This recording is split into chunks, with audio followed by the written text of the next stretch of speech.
Cancer আল্লাহর রহমতে ভালো করার চিকিৎসা আমার কাছে পাইবেন। যে কোনো ধরনের হাঁপানি রোগ আছে, আপনার বাউসি, অশ্বরোগ, গ্যাজের আছে, অবাধ্যকে বাধ্য করা, স্বামী স্ত্রী অমিল আছে, অকাজে বাধা পড়ে, শত্রু দূষণ দামন করা, সব কিছু লাইন আল্লাহ তাআলা আমার কাছে দিছে।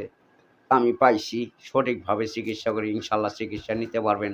কোনো বেইমানি, চালাকি, বজ্জাতি আমি জানি না, বুঝি না, আমার কাছে ও নাই, টাউটারি, বদমাশি নাই। বাংলাদেশে যেটি কবিরাজ দেখবেন, সব হলো অতি ভক্তিচোরের লক্ষণ। একজনে মালা পইতে দিয়া বিভিন্ন সেটিংয়ে অভিনয় করে টাকা পয়সা কামায়, সব ভুয়াবাজি। যত কবিরাজ দেখবেন, আল্লাহর রহমতে একটা কবিরাজও সঠিকভাবে চিকিৎসা দিতে পারে না, সঠিকভাবে খালি টাকা মাইরা খায়। আমার কাছে যারাই আসবেন, যারা আমার ভিডিও দেখছেন, আশা করি আমি কেউ পরের টাকা মাইরা খাই না। যারা ওষুধের খরচটা দেয়, দয়া করে তার কাজটা আমি করি এবং নেই।